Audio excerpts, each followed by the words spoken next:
The big story, sadness and shock surrounding the death of Anthony Bourdain. Investigators say the celebrity chef took his own life in a hotel room in France. The tragedy hitting home right here in Detroit. Bourdain loved the city. He featured it several times on his shows. This is the second celebrity suicide this week. Fashion icon Kate Spade took her own life on Tuesday. This all unfolding amid an alarming new report from the CDC. It shows suicides are up drastically, almost 30% all across the U.S. And right here in Michigan, it's higher than that. Tonight, we're taking a closer look at why, how to spot the signs that someone may be in crisis, and important information about how to get help. Our big story coverage begins with a look at Anthony Bourdain's life, his fierce advocacy for Detroit, and how he helped put our city in the national spotlight. Is Detroit going to turn things around? Renowned chef, author, and TV host Anthony Bourdain fell in love with the Motor City. Detroit has a reputation as a tough town, but that toughness is about resilience too. The insistence on sticking with it, no matter what, on not giving up in the face of the utter failure of leadership year after year. Now Detroiters, like so many others across the globe, are stunned and saddened by the 61-year-old's apparent suicide. According to CNN, the beloved travel host was found dead in his hotel room in eastern France on Friday, where Bourdain had been recording an episode of his show, Parts Unknown. Bourdain won nearly every major award in television, including Emmys and the prestigious Peabody Award. We ask very simple questions. What makes you happy? What do you eat?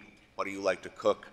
And everywhere in the world we go and ask these very simple questions, we tend to get some really astonishing answers. When Bourdain shot Parts Unknown in Detroit back in 2013, he faced some criticism for spending much of the episode showing blight and ruined buildings. But in Bourdain's blog about the city, he said, quote, "Detroit isn't just a national treasure, it is America.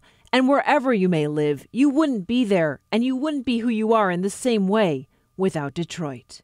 But you have to admire the bold, proud, ferociously enterprising survivors who decided to hang on, hang in, and figure out a way to not only survive, but do something extraordinary. Bourdain leaves behind an 11-year-old daughter. Anthony Bourdain loved Detroit so much, he was working on a 4-part historical documentary about our city. It's not clear yet whether that documentary will still air. And with Bourdain being the latest high-profile suicide, the Centers for Disease Control and Prevention out with an alarming new report. The number of suicides is up dramatically in every single state. Dr. Nandy is here to break down those numbers and the crisis right here in Michigan. Dr. Nandy? Sal, the CDC has been tracking the rates from 1999 to 2016. And let's take a look at this map. You'll see a lot of blue and some gray on it, and those are the states that saw an increase. The only state that didn't see an increase was Nevada, which actually saw a 1% decrease. In Michigan, it's a huge problem. Officials tracking it say suicides have seen a nearly 33% jump in 17 years. On average, there's a suicide every 6 hours in our state, and it's the 10th leading cause of death. Now, broken down by sex here in Michigan, men are about 4 times more likely to commit suicide than women. Meanwhile, white people from Michigan are more than 2 times more likely to kill themselves than African Americans.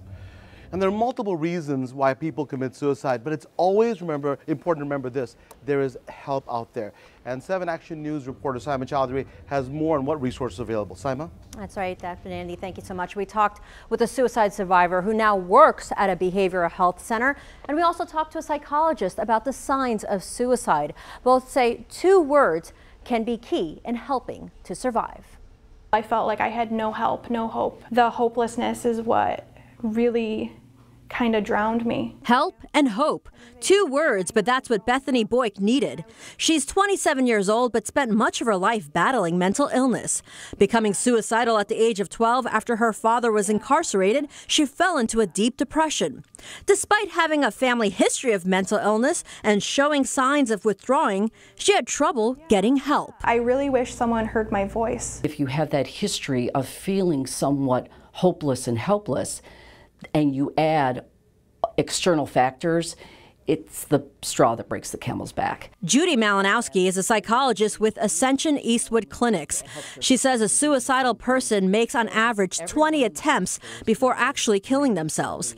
That includes abusing drugs and alcohol, physically harming themselves, isolation, or other risky behavior.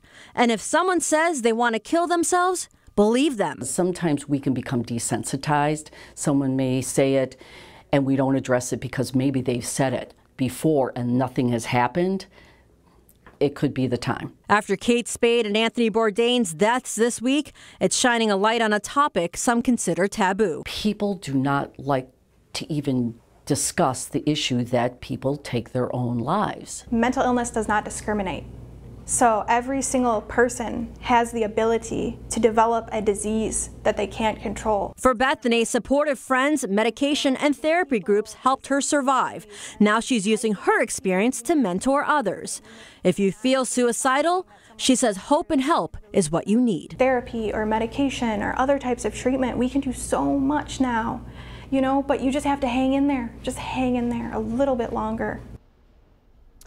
If you or a loved one needs help, the Detroit Wayne Mental Health Authority is sponsoring a free Stop Suicide Forum taking place tomorrow morning at Grace Community Church on Moross on the city's east side. Now, we do have details of that event on WXYZ.com. 7 Action News will also be at the event tomorrow as part of our continuing coverage of this type of crisis. Now, the organization has events throughout the summer addressing suicide, and they also have a hotline. Again, all that information is on our website. Alan? Simon, thank you. And here is the number for the National Suicide Prevention Lifeline. It is available 24 hours every single day.